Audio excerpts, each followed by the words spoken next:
Hello. The title of tonight's shir is called Purim, the Tzadik and the Fool. Everybody knows, Chazal tell us this place is called Olam HaSheker. Yes? I don't know if I told you this story, but I was recently speaking for an organization which I think is a very, very important organization. It's called NCSY. It's a very important organization. So they had a fundraiser in a place called Las Vegas. So I went there in Las Vegas, and I spoke, and Baruch Hashem, it was really very much sliach, and it was lebedik, and it was good. The next night, I was scheduled to speak for the same organization in Los Angeles. So we flew from Las Vegas to Los Angeles, and the fellow who's organizing it told me, don't eat a thing.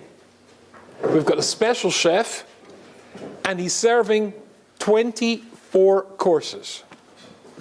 So versteht sich, I assumed that was a little bit of an exaggeration. So my wife and I flew to Los Angeles, and we came to this extremely beautiful home somewhere in the Beverly Hills area, if I remember correctly. And we sat there in a room which was somebody's front room, was the size of the hall here. And we sat at a table full of very, as they say, comfortable people. Have you heard that euphemism, comfortable? Right? Bill Gates is comfortable. He's not rich, he's comfortable. So we're sitting at a table full of people who are comfortable. It's very interesting. One of the fellows there, have you heard of somebody called Barack Obama? Have you come across this fellow? No. So he keeps chattering all the time the people in Eretz Yisrael that we're really on your side, and we gave you the Iron Dome system, which was that thing that knocked the missiles coming across from Gaza out of the sky. I was sitting next to the Yid who gave the Iron Dome system to Barack Obama. It's interesting. It was a Yiddish geschäft. This fellow supplies this to the American military. So obviously, if you've got a defense contract with the American military, you're comfortable. So we were sitting there, and in came the chef with the first of 24 courses. Now, you may know, and I'd have to admit this is absolutely true, people say all the time to me in America, you have an accent. By which they mean you've got a different accent to us. And you should know you've also got an accent. But when people say to me you've got an accent, it means you don't have an American accent. And that is a gewaldige Hatzlocha. In fact, since I've been here the last 4 years, I've had unbelievable siyata d'shmaya and Hatzlocha. I think I've told you this before. Whenever I speak, I hear people all the time saying, what did he say? I haven't a clue, but he's brilliant. And it's just to have an accent. There are certain accents that work. So this chef, I'm telling you, if the chef had come out and introduced the first course and he spoke with a French accent, it wouldn't have made any difference if he was serving French fry and pizzas. We are going to have tonight the French fries and the pizza. You would go, oh, what gewaldig. But this guy little guy came out with a New York accent, right? And everybody's sitting there, and they're really posh, they're really wealthy, and they really don't want to be there. Why are they there? Because they're all wealthy folk, and you schlep your business partners and all the people you know to the fundraising event for your favorite charity, and they schlep you to their favorite charity. You're not interested in their charity, they're not interested in your charity, and in order to try and make it a little bit less tortuous for these poor people, they always tried to do shtiklach, and the shtiklach was 24 courses. But the 24 courses were the tiniest portions you've ever seen in your life, and out came the chef, and he said, the first course tonight is we're going to have a special salmon that's caught off the great island in Honolulu. You can only get this salmon the 1st of April by the new moon, and only if you're a twin who is the seventh son of a seventh son. And anyway, and we use a special sort of lettuce and a whole bunch of thing. And take it. 3 days three. And out came the chefs, and they put the smallest little teller, tiniest plate you've ever seen in your life, with a slice, with a slice of raw salmon. Now, I don't know about you, Rabbi Sai, but raw fish does not appeal to me. And so everybody looked at this, and it's a shtick, right? So some people started to pick at it, right? Oh, and those who were really into it are going, oh, yummy. I defy anybody to be truthful and say yummy, it's a piece of raw fish. Very fine. Then, after that, the next course. So he comes back out again. The next course is a special haddock that's caught from Thailand. And on he goes about this haddock, and out comes a slice of raw haddock. Now this is bli shum guzma, without any exaggeration. The first 6 of the 24 courses were raw fish. Different types of raw fish with vegetables. Yummy. I was not feeling. Course number 7, raw meat. A slice of raw meat. And then I had to speak. It was one of the most disastrous droshes I've ever given in my life. Nobody wanted to hear. Nobody was interested in what I had to say. Well, actually, a couple of people were, which was very nice. And I sat down, and that was when the raw meat came out. And then I was very naughty. I leant across the table to all these very posh people, these wealthy people, and I said, do you mind if I ask you a question? And they said, sure.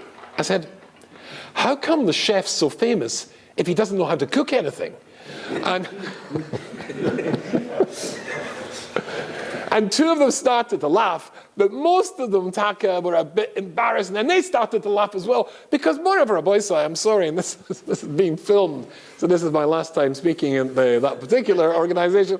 Afal PK, the ganze Sache, I'll do it in Yiddish, help myself here, the ganze Sache is gewoon Gelächter. It's Bosch's Gelächter, it's Mamisha, it's wie man sagen, what do they call that these days, spangles, what do they call that stuff, glitz, it was just a shtick. It was mamish a sheker. Nobody was enjoying themselves. So it fits very nice with Olam HaSheker. This is Taka Olam HaSheker. And Taka, I thought we'd give a little cook into exactly how Olam HaSheker works. It's interesting.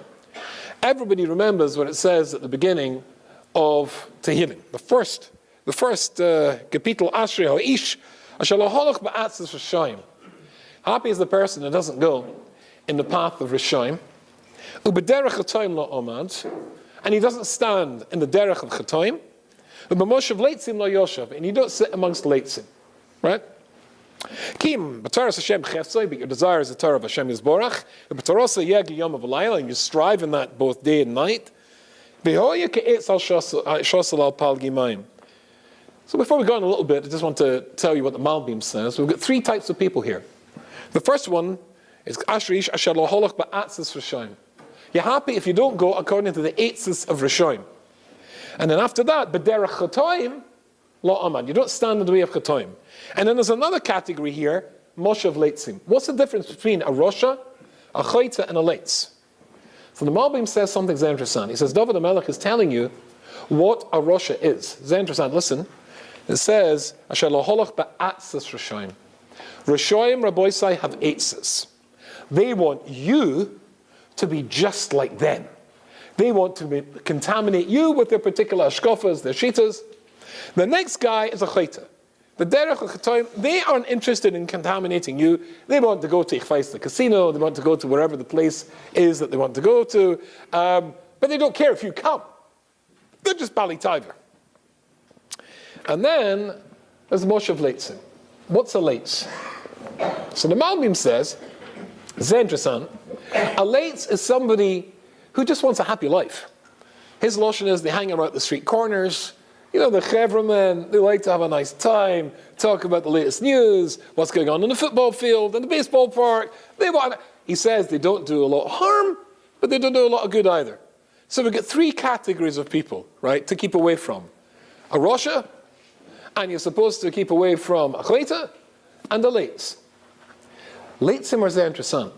So these are fools, these are clowns. Interessant, if you look in the Seder of Toldus, where is it? Yeah, in the Seder of Toldus, it says there something very interesting. Everybody knows how it begins. Vela Toldus Yitzchok ben Avram Holidus Yitzchok. And Rashi says there, what does it mean? Why does it go and emphasize that Avram Holidus Yitzchok? It's because the Litzoni Hador, the clowns, they'll make fun and say, yeah, all those decades married to Sarah, no children. One night she's kidnapped by Abimelech, she's Muberes. Yeah, sure. So in order that people won't think that, you remember what it says, it emphasizes, we put extra words in the Torah. Eli told us Yitzchak, ben Avram Halad is Yitzchak. I mean, I keep trying to master this phrase. I'm not getting it right, but duh, as I think you say in America. Obviously, if he's called Yitzchak ben Avram, why is he Avram Halad is Yitzchak? That's a duh moment. It's not a duh moment, says Rashi. It's telling you that Avram is the father because people will say that he's not the father. Nish Dosh, as they say. He changes the face of Yitzchak to be identical to Avram Avinu. So that you can see who's the father and who's the son. They're the same face. Now this is very interesting. So the Litzoni, says Rashi, the Litzoni Ador shouldn't say something. Shouldn't get it wrong. But at the beginning of the Torah, there's a rather well-known pasuk. Hashem says, Nasa Odom b'tzalmenu k'demusenu. Let us make man in our image. And for Shtetzach, there is a problem with that pasuk. And the Chazal already discussed that. If you say, let us make man, then apikorsim and minim, says Rashi, will turn around and say, us? Us, Loshin Rabim? There's more than one koyach in the welt. The Christians will say, you see, das is a raya. It's interesting. A letter, a brief from the Rambam to the Timoni Yidden, who brought a raya from Shema Yisrael that their Amunah was correct. Do you know the raya from Shema Yisrael? I couldn't, when I saw this, I remember, I was in Gates of Yeshiva, I nearly fell off the seat. Shema Yisrael, Hashem, Elokeinu, Hashem, Echad. You see, 3 in 1, 3 koiches. That's our Amunah. You can make something say whatever you want. And the Rambam goes on to say, if that's what they can do with the Veta of the Bori Olam Alein, what can they do with the Veta of the words of human beings? Apopikein, the interesting zach is the apikorsim, minim can turn around and say, you see, there's more than one God. Rashi says, Hashem knew that, and says, I don't care. It's more important to teach a Musar Rasha that if you've got superiority, if you've got chashivas, you should still go to people who are below you and ask for their participation in the decision-making process. Hashem went to the Beis Din Shomalo. And Taka, in case you're in any doubt about that, the next postum makes it quite clear that Rabban Shalom created Adam Arishan alone. Nasa Adam Tzapin, the next postum, Vayivra Elokim as Adam. It's in the singular. Anybody who wants to look can see it. This is interesting. When it comes to Aletz, and the Malbim says Aletz is the Roiv, the Hamoinam, the ordinary people of our time. The ordinary people of our time. And Rabbi Sai, we're talking Afilu in unsere Welt. You know, the outstanding Bochrim and outstanding Jungolite, they spend all time standing outside the Beis HaMedrash. You know, a hard day's learning, knock a cup of coffee, knock a cup of coffee, 10th cup of coffee, that sort of thing. They want a nice time. Such people, the Torah goes to the nth degree to try and make sure that they come back, that they don't make mistakes. He changes the ponim of Yitzhak to the same of Avram, so that Litzani Adar shouldn't get it wrong. He puts an extra word in the Torah, Ben Avram. Abraham is Yitzchak. Well, so they won't get it wrong. But for Rishaim, let them think what they're going to think, because they're going to think that anyway. It's interesting. They're going to think that anyway. When it comes to Purim, Rabbi Yerucham points out a Moreh de Gazach, which I think is very interesting, and that is the greatest nes of Klal Yisrael's existence was, of course, the Nisim of Yetzias Mitzrayim and Befrat, Kriyas Yamsuf. The Vilna Gaon says Kriyas Yamsuf was so great. I mean, if you think about this, I mean, you've got an entire army chasing against Klal Yisrael, and imagine you're an Egyptian. You don't like Yidden. They were your avodim. They made fun of you. It was like a Purim spiel. A Yid has a glass of water, and the master's got a glass of water, and the Egyptian's water turns to blood. So he grabs the water from the Yid, and he gives him the glass of blood. The glass of blood turns to water, and the glass of water turns to blood. And he pulls it back again. It's like a Purim spiel. Not only did we destroy Mitzrayim, we made Litzonis of Mitzrayim. And then they're just about to get the revenge. They're just about within bow range or spear throwing range of the Yidden, when suddenly, whoosh, the sea splits. According to other Shitas, into 12 different pathways for the 12 different Shvatim. The seabed comes up to meet them. From the columns of salt water, fresh water spritzes out so you can have a drink as you're going across. There's apple trees growing up so you can have epis a shtickle nash. If you were one of these captains of the 600 chariots chasing after the Yidden, and you saw that, what would you do next? Rabbi Sai, even if you hadn't seen the movie or read the book, what do you think's coming next? Well, it's obvious. It's going to be glug, glug, glug, yiskadal, yiskadash, no? Why didn't they know that? The biggest plea, says the Vilna Gaon, of all the Nisim, the fact that the Mitzrayim chased in after Klal Yisrael. In fact, it was glug, glug, yiskadav, yiskadash. If it was me, I would say, Muhammad, turn around, I'm out here, let's go down to the bar, let's forget the whole thing. But no, poof, straight in after them. Stock a plea. And that's the greatest miracle of all. It's interesting. There is a beautiful sefer, I'm sure you all know the sefer, called Sichos Musa by Rav Chaim Shmulevitz. Rav Chaim Shmulevitz asks a question. And the question is, why is it that in the Seder of Shlach Lecho, I mean, we all know there was a time in Golis when the Goyim didn't allow us to read from the Torah. So, the Rabbanim said, take an element of Nach, a shtick from Nach, which paralleled, which echoed the theme of the Seder. So in the Seder of Shlach Lecho, when Moshe Rabbeinu sends in the Meraglim, versteht sich, it's obvious what the Haftarah is going to be, which of course is the story of Yeshua sending in Meraglim. So if you're to ask anybody with half a brain, why is it there? You'd say Meraglim, Meraglim. And Rav Chaim Shmulevitz says a moradich avot. He says, no, it's Meraglim and Rochav the Zoina. Meraglim and Rochav HaZoina. Sehr interessant. What happens is, the Meraglim are the best of Klal Yisrael. Shlach Lecho Anoshi. Right? And it's the heads of each tribes. And they go, and they come back, and they say, oh no. It's a nice place, but whew, if they get big guys there, no, I'm not going to be able to do this. Strange thing to do. Whereas Rochav, who's a Zoina, she protects the Meraglim, the two Meraglim of Yeshua, and she says, interessant, she says, we heard what Hashem Yisborach did for you at Kriyas Yamsuf. When the Egyptians went in, after them, Yizgadal, Yizgadash, glug, glug, glug, we heard. She only heard, and that was enough for her to get it right with the Meraglim. Moshe Rabbeinu's Meraglim didn't hear, they were there. They went in through the Yamsuf. They saw it. And they don't get it right. Oh, I'm not sure, I don't think we can. She's convinced that they can, and she only heard about it. They saw it, and they're not convinced they can. And says Rav Chaim Shmulevitz, that's the distinction between the two. Now this is very interesting, and also I think very important. So he gives a couple of mashalim. Suppose I'll update the mashal. I just, last night I was in Lakewood saying a shir, and I took the manuscript of my new book into Ramatziel Solomon, Zalzeng's start to ask for skama. He's given me a skama in, I think, 4 of my books already. And so I asked him for a skama for the book. Yud Rebbetzin said, you don't expect him to read all that, do you? And the new book is a translation of Shar B'tochen of the Chovos HaLevovish with an explanation of what's Tutzach. And I wanted to change, to make it up to date, I wanted to change the Mashalim. So the Mashal, when he says, if you find yourself in the Matzav of Sakana, the Mashal, you're going through a desert, I changed that to be, if you find yourself in a dangerous situation, you're in an airplane where there's a lot of turbulence. I wanted to touch and talk to today's audience. It's got to be up to date. So imagine somebody came to you and they said, I think you're a great young man, you've got fabulous potential, I would like to take you on in my company with a starting wage of $150,000, which I'm guessing is probably a nice starting wage for your first job, yeah?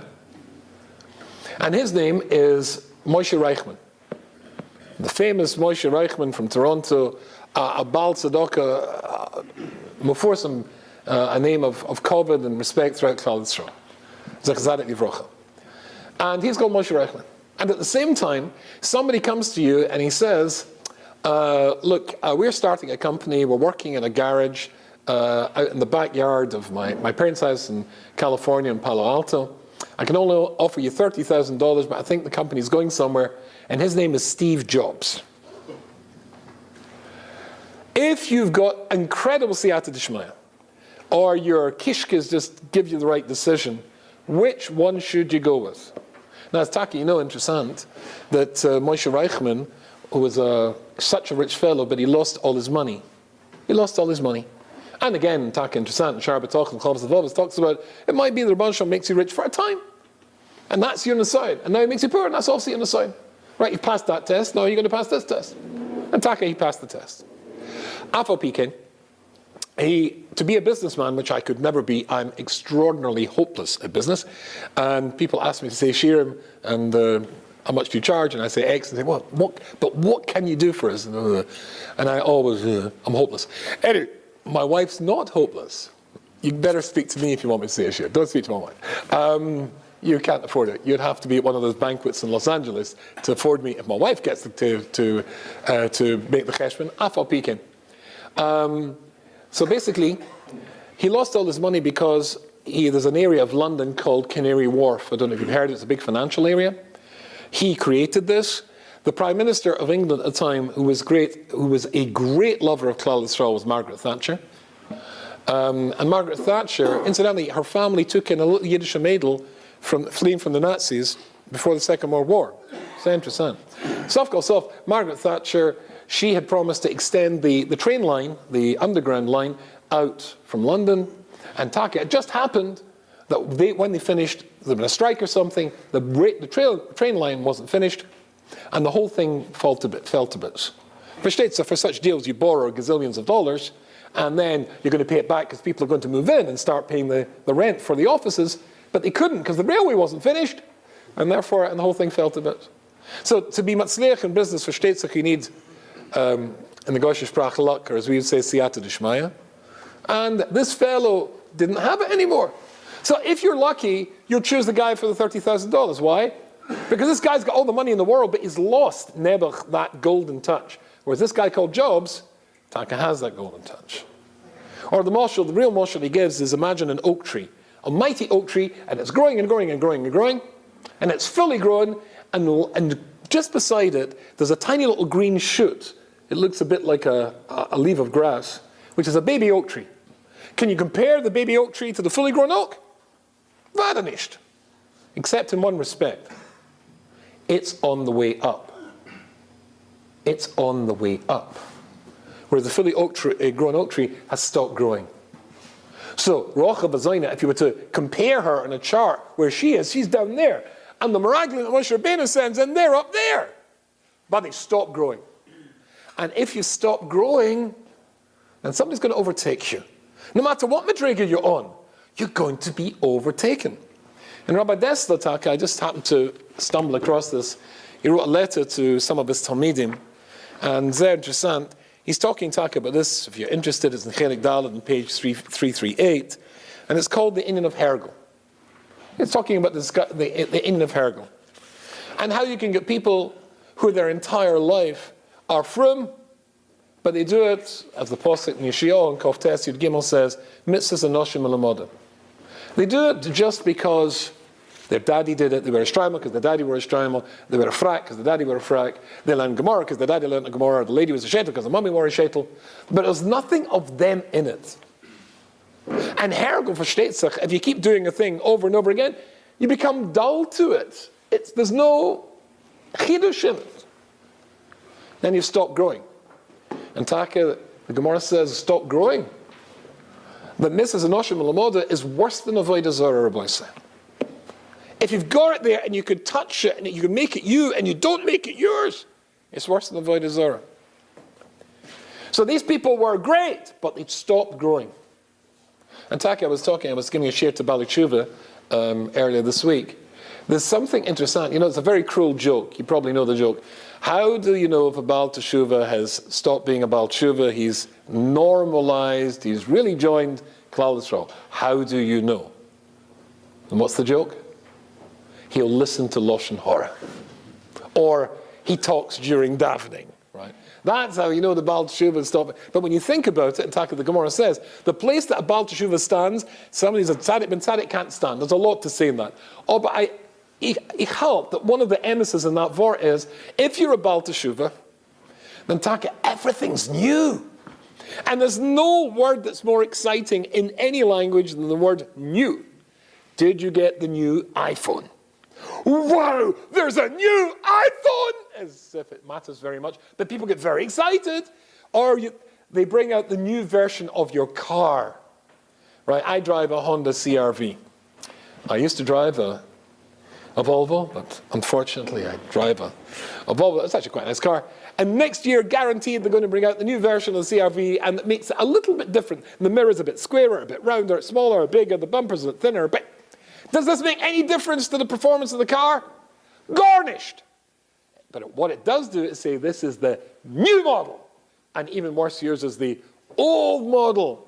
And if something is new, it's exciting. Along comes the Baal Teshuva, and he joins our world, and everything's new, and everything's exciting. And of course they are, and if anybody hears Baal Teshuva, you'll forgive me, but you're an enormous pain in the neck.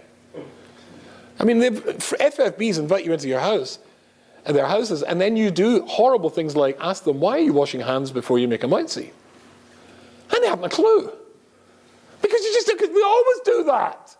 And then somebody comes to your house, and why do you do that? And why? And they're constantly bombarding you with whys and hows and whats. It forces you to look for the first time. But a Baal Teshuva is saying something, and it's new, and it's exciting. Of course, a Baal Teshuva can stop growing as well. Rocha B'Zayna, though, she's growing. But if we are not growing, it becomes Mitzvahs Enoshim Melamoda. Das ist gefährlich. And here's a Ramban. I'm doing a tour in the summer of Spain and Scotland. I just mentioned this in case anybody wants to look at the website and come along. Over Sof Kal Sof, one of the places that were, and it's very interesting. I was just there a few weeks ago, and I don't know if has anybody here ever been to Spain? Okay, so a couple of people. Spain, the Spanish could have told. It's interesting.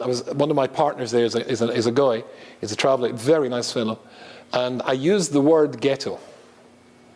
And he got very upset I used the word ghetto, because the Jewish areas I visited in Cordoba, where the Rambam lived, Sevilla, Seville, where else did we go? Granada. And I was looking at all the towns that we're going to. We're also going to Barcelona. And I found the shul where the Rambam davened as a boy. They found it recently. It's about the size, maybe it's about the size of this area here. Tiny. And it used to be some sort of church place, and they're knocking down some of the plaster, and they found the Hebrew beneath it. It was a very small ghetto. Oh, but this must have been where the Rambam davened. And I'm going to say a shir in the shul of the Rambam, versteht sich on the Rambam. In Barcelona, where the Ramban lived, I'm going to say a shir based on the Ramban. In Quran, I'm going to say a Rumeni Yaina. I think it's an interesting shtick to be able to bring it to life. But versteht sich, the Ramban, I'm really excited about the Ramban. Oh, so I used the word ghetto. He said, don't use the word ghetto. The Spanish don't like you to use the word ghetto because it's got connotations. What connotations? The Nazis. Although the ghetto, of course, the first ghetto was in Italy, in Venezia, in 1516. And that actually means foundry, in case you're interested. But ghetto, in their mind, that we're not the Nazis. Oh, yes, you are. Unbelievable, brilliant job of making a country Judenrein. You've no idea until you go to Spain. You go to the Jewish areas, the ghettos that were, they want you to call it barrio. The barrio, the Jewish barrio, which means the neighborhood, right? But don't call it ghetto. Oh, there is nothing, you have to search, tief, to find where the Yidden were. Very interesting. The Ramban. The Ramban says that there was a whole bilbul in the world as to did Hashem exist, didn't Hashem exist, it got forgotten already at the time of Enosh. The Ramban brings us at the beginning of Hilchos Yisodei Torah, Avodas Chavim, Perek Aleph, Halacha Aleph. Some people said God didn't exist. Some people said Hashem did exist, but it's a different part of the universe. Some people said there's more than one. Verschiedene Sachen. And along comes Yetzias Mitzrayim. Hashem's there. He does exist. He filled the Welt. He controls the world for every yochid b'yochid. And listen to what the Rambam says. And since miracles like that, Hashem doesn't do all the time, Rasha in the eyes of every Rasha and Kaifer, to show them that they are wrong, Then Yitzhava Asana Shanasa Tomen Zichroin Va'ois Asher Ra Be'enu. We are the living Edim that such a thing happened. And I'm going to miss out a huge big chunk and listen to this. Omina Nisim HaGadolim. And having been able to testify and witness the big miracles of Mitzrayim, Hamaforsamim, that the whole world knew about. Adam Moida Benisim Hanistorim. Then from the big miracles, we are able to accept and recognize the little miracles.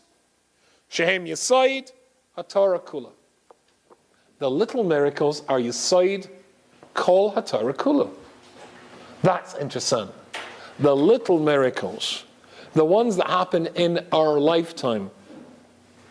How often do little miracles happen in our lifetime? So in Moedim we say, all the time. The Kol Yom. All the time. Miracles, little miracles are happening all the time. And that's interesting. This is really interesting.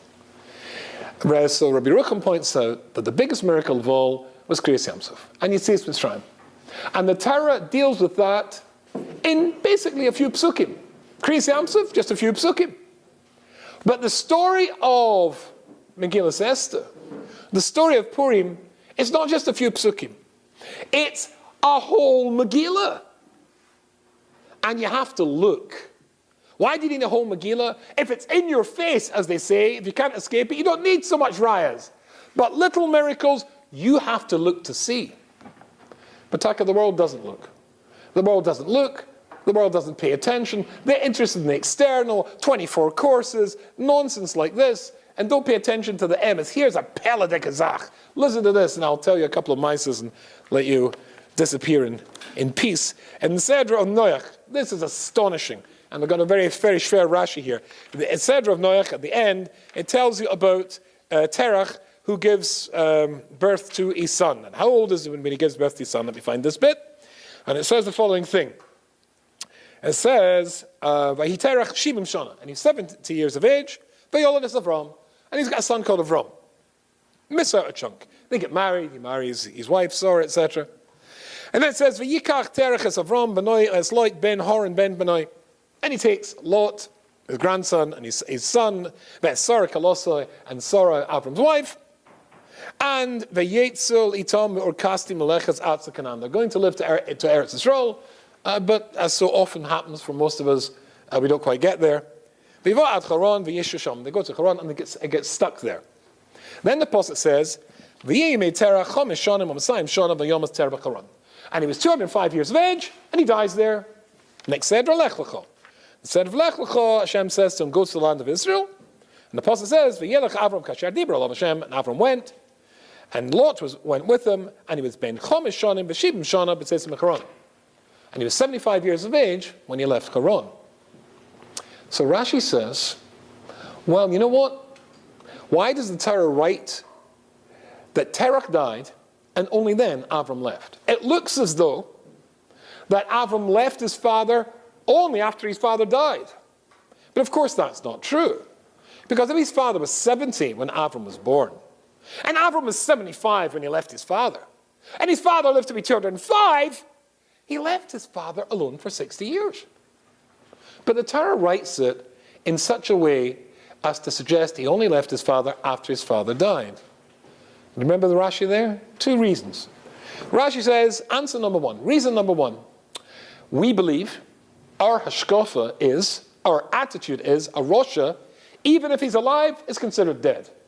He's killed his potential, he's killed his koiches, he's considered dead. So Terach, who is quite a Rasha, it's appropriate to say he's dead even though he's actually alive. Answer number one. I'm quite happy with that answer. Answer number two is very troublesome. This is the Rashi.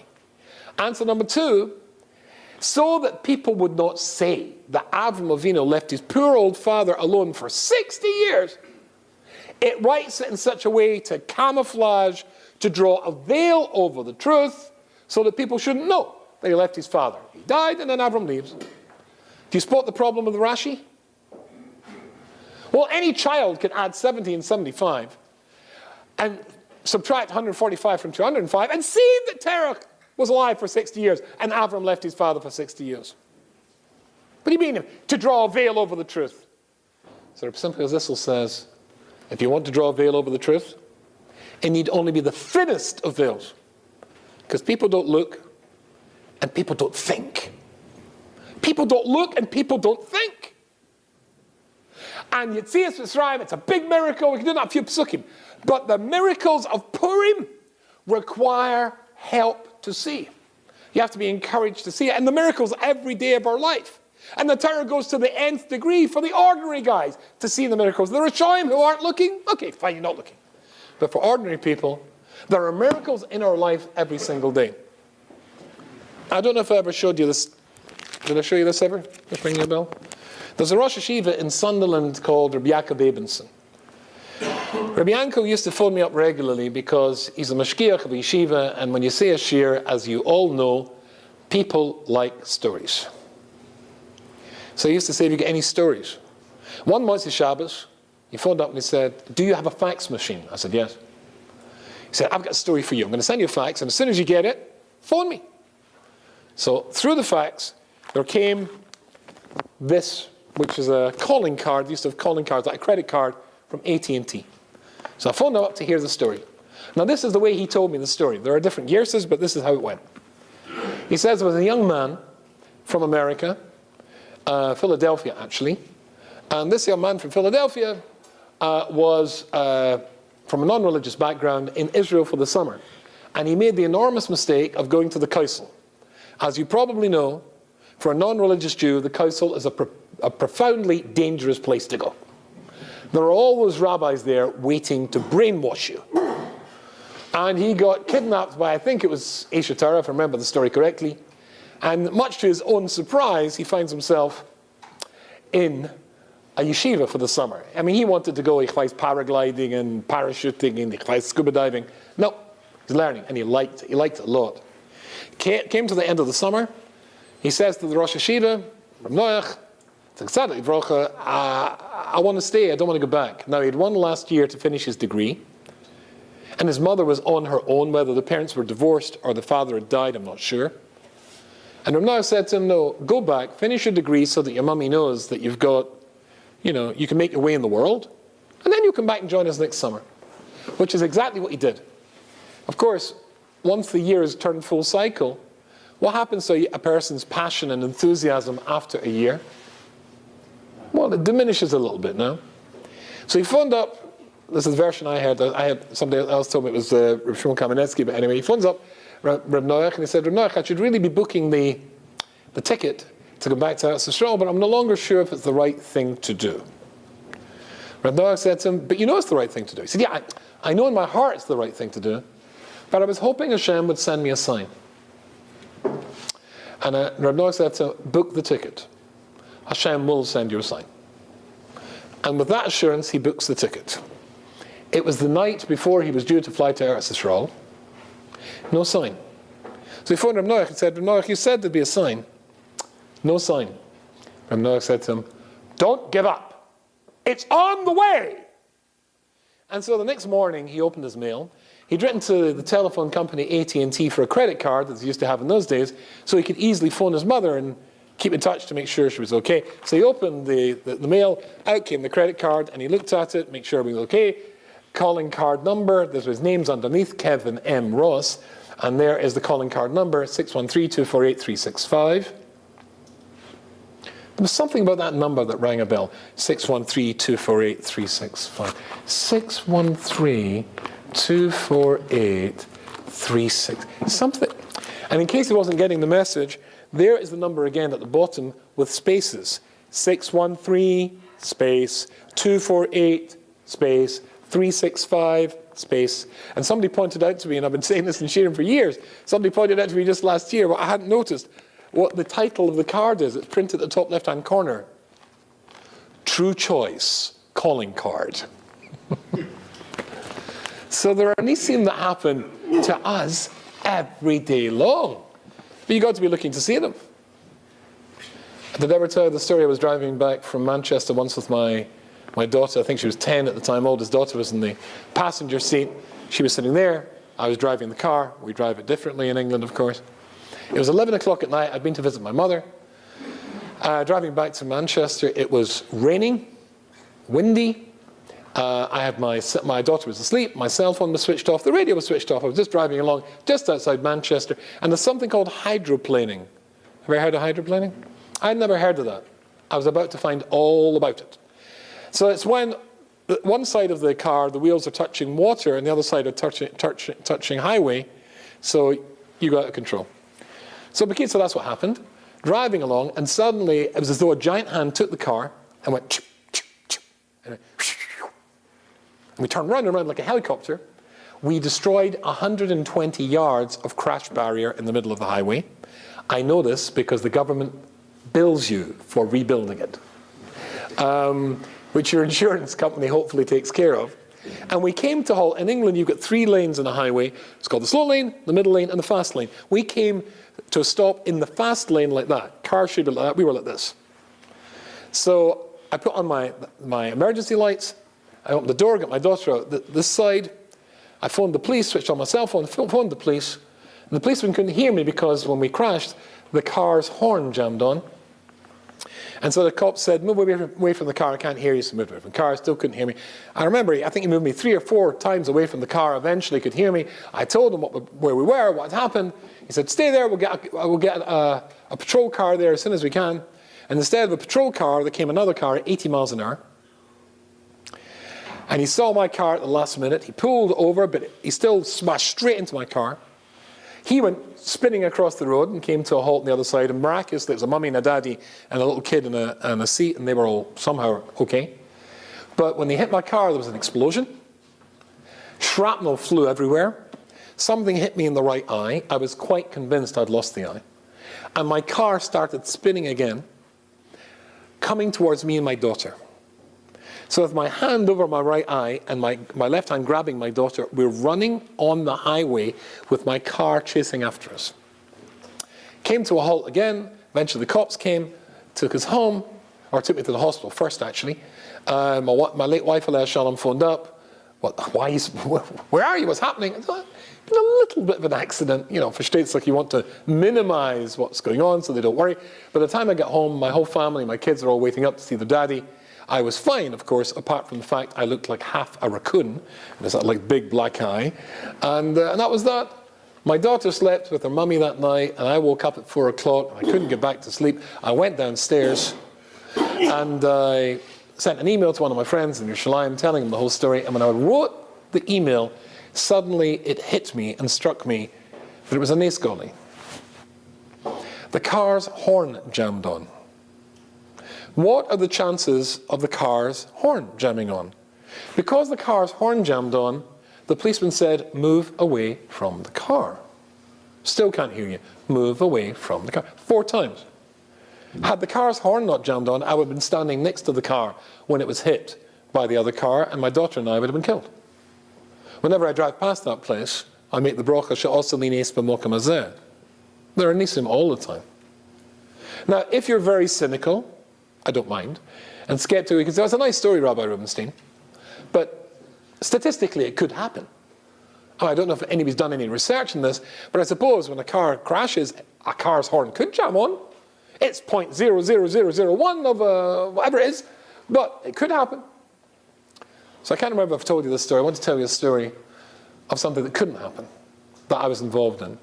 Could I ever tell you the story of Pan Am Flight 103? So you all know that what happened then. There was a Pan Am flight in 1988, and it was flying from London to New York. It flies that way. There's London there, and it flies that way, up over Scotland, then over the Atlantic, and into New York. And when it was flying just over the Scottish border, it went over a town called Lockerbie.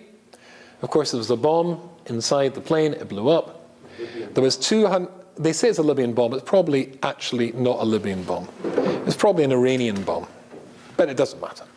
To the 256 people who were killed on the flight, it didn't matter. And to the 11 Scottish people who were killed in the town below, it didn't matter. And when I heard this, I went to a relative of mine who had a TV. I don't have a TV, because for Shtetzach I wanted to watch the news. He's a Holocaust survivor. So I was watching this, and it was horrendous. I went back the next morning to watch it. Of course, it was a breaking story. It was probably like 9/11. If you have a TV, you don't have a TV, I bet you got to go to your neighbor or somebody to see what was going on in the news. And then in the evening, I went back again. went back again, and I was sitting there watching this, and the telephone rang. And my mishpacha, this old fellow, picked up the phone and said, yes, he's just here. So it was a very, very fine yid called Shlomo Adler from Manchester, who passed away sadly last year. He was a powerhouse, one of the biggest skonim of the world. It was him that got the British government and other governments to accept scanning of corpses so there don't have to be autopsies. Sof Kol Sof, he phoned me up to say that he was at Lockerbie. He was in the Chevra Kadisha, the Manchester Chevra Kadisha. And he'd gone up to get in because there was over, I think, 40 Yidden killed in that flight. Did you know that? 40 Yidden killed in the flight. Be'erach, I can't remember the exact number. And they wanted to get in to do the Taharas, and the police wouldn't let them in. Actually, the nearest Chevra Kadisha was Gateshead. And they weren't allowed in. But they're all Talmidei Chachamim, so they were stuck. But the Manchester Chevra Kadisha are all businessmen. And businessmen don't take no for an answer. So he phoned me up and he said, Yehudi Yoina, I need the phone number of the Secretary of State for Scotland. In those days, before Scotland got its own parliament again, we're doing a tour later in the year, before Scotland got its own parliament again, the person in Margaret, it was actually Margaret Thatcher again, was the Prime Minister. The person in actual fact, there was one time she had 5 Yidden in her cabinet, and 3 were cousins of my late wife's. The guy in charge of Scotland was called Sir Malcolm Rifkind, who's a delightful man. I saw Malcolm about 6 months ago at the House of Commons in London. And we'd just been at a family bar mitzvah together. And I said to Shlomo, why do you want his phone number? He said, you've got to give me his phone number. I said, why? So he told me they couldn't get in. The police weren't letting them in. And he's the guy in charge of the police. I said, Shlomo, I can't let that number. I just can't give you that number. But I'll phone Malcolm and I'll tell him what you want and I'll get him to phone you. Now, in 1988, do you remember what cell phones looked like in 1988? Do you remember? It was the first generation of cell phones.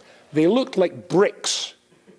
You saw pictures you can see pictures of guys walking down Wall Street carrying them in their attaché cases. They thought they were sort of like, they had a strap to their wrists. They thought they looked so cool. They're walking like this. The weight of the thing was enormous. A little sort of like rubber aerial stuck up the top. And it had 1 hour's battery life. And basically, only had a few minutes left in his phone. I said, I'll phone him and try and get him to phone you. I phoned Sir Malcolm, who lived in Edinburgh, the capital of Scotland. We'll be doing that in the tour. And basically, his wife answered the phone. Now, as you know, as Rebitz and Solomon laughed last night when I told her this story, it's the job of any good wife to keep people away from her husband. Have you noticed this? Try phoning your doctor because you want to speak to him and his wife answers the phone. What are your chances of speaking to the doctor? Very remote, okay? So his wife answered the phone and I said, how are you? Fine, blah, blah. I said, I need to speak to Malcolm. She said, what for? I told her, what for? She said, have you gone through the normal channels? I said, the normal channels seem to be blocked. She said, well, Malcolm's actually just come back from Lockerbie a few hours ago. He's seen terrible sights. He's very upset. I'm not sure if he's going to be able to speak to you. I used the magic word. We're mishpacha. So off she went and got Malcolm. Malcolm came to the phone. I told him the story, and he said in his plummy, posh voice, said, Yehuda Yoina, do you really think after a body has fallen 37,000 feet, which was the distance the plane was when it exploded, that's 7 miles, do you think there's anything left to identify? I've just come back from there, and he told me some horrible stories. If you're squeamish, you can stick your fingers in your ear for the next bit. So I said to Malcolm, I hear what you're saying, but mishpocha. So the Chevra Kadisha get in. Now Shlomo Adler told me that what Malcolm was saying was true. They turned the local town hall into a mortuary, into a morgue. There was garbage bags, like those black bags there, full of arms, hands, brains, heads. When a body hits the ground, at 300 miles an hour, the damage is awful. Rabbi Isai, you should know that of the 40 or so Yidden on that flight, not one had as much as a fingernail missing. The maximum damage to any, and most had no damage visible at all, was bruising. And even then, very little bruising. In every case, Shlomo told me that he was able to let the families from America in to see the bodies if they wanted to see the bodies. The maximum was bruising. Now, to be honest, some of the non-Jewish folk were also whole, but the damage to most of them was dreadful, but every single Jew was whole. Nishnodos. Another remarkable thing was that all of the Jews were clothed. Everybody else was naked. When they found the bodies were naked. When you're falling 7 miles at 300 miles an hour, the wind pulls your clothes from you. It doesn't matter if it's buttoned up, it's going to rip it off you. The bodies were found on the ground as naked as the day they were born, as naked as babies, except the Yidden. Every single Jew was covered. Now, they may have been reduced to their underwear, but their Iker Erva, their basic nakedness, was covered. I said this in the Shir, and 2 months later I was in London walking down Golders Green Road, and a young lady, about 30, with a sheitel, came up and said to me, Rabbi Rubenstein, you told this story, and she repeated what I just told you. In a shir recently, I said, yes. She said, is it true? I said, yes, it's true. She said, thank you very much. I told the story to my parents. It was a huge nechama to them. My brother was killed in the flight. And she told me a maisa which, if these stories are amazing, listen to this. Her brother was a non-from Yid, and he was in a rock band. He was flying from from London to New York to play, if in a concert or recording, I'm not sure what he was doing, but he wasn't from. If you know any non-from Yidden, you'll probably know that very often they carry with them when they travel a mazel. They call it a mazel. It might be a little cedar. They never open the little cedar. They don't know how to read it. They don't know how to translate it, but they carry it for mazel. Or a little tilim, or a mezuzah, something for mazel. Mishagas, almost something for mazel. And this fellow, who was a very nervous traveler, he carried with him his tefillin bag. Right? Now, he hadn't put on his tefillin since the days of Bar Mitzvah, but he always carried with him, for luck, his tefillin bag. And then the plane blew up. Now, I'm not sure where the tefillin bag were. It could have been in his bag in the hold.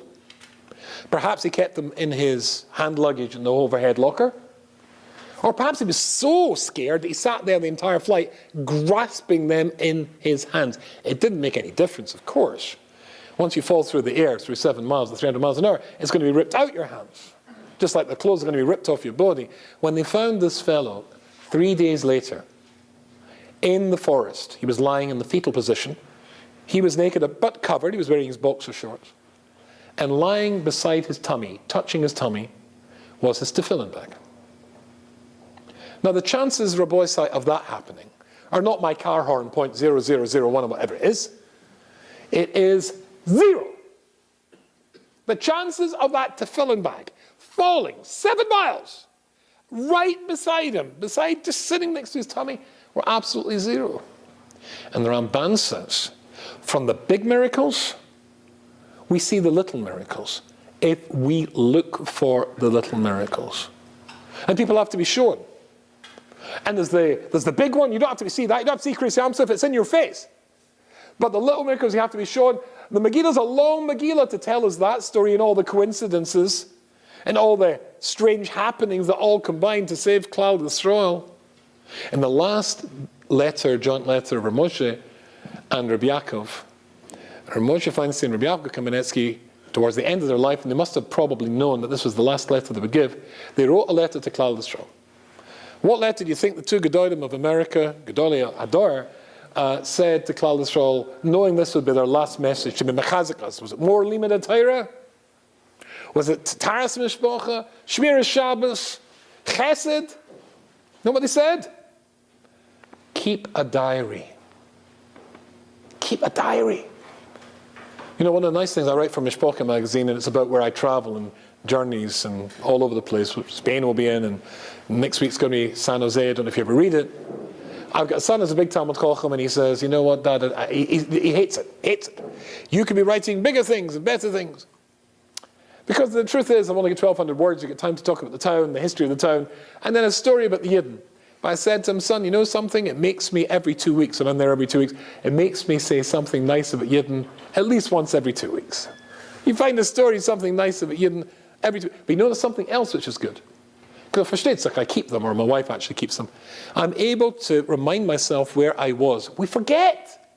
You forget what happened to you last week, and what happened to you last month, and 2 months ago. And you forget, as we say in Moedim,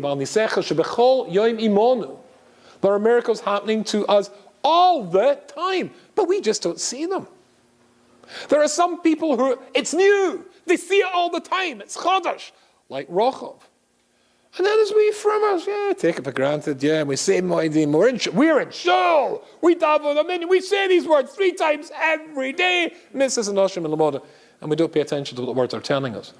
They're telling us that there are miracles in our lives all the time. Says Rabbi Desta, you get rid of the old, the hergel, by looking for a pshat, looking deeper, bringing it to life. But in our lives, there are miracles, not me, it's the Seder. There are miracles 3 times a day, remind yourself. Miracles every day in our life. And when we see that, it's Chidush. And Chidush knocks us away from mitzvahs and Oshim and Lamoda. Purim reminds you of the miracles, not back then the big ones, the little ones. And that's what the Ramban said. The Ramban said from the big ones, you see the little ones in your life, Shezeh Kol HaTorah Kula.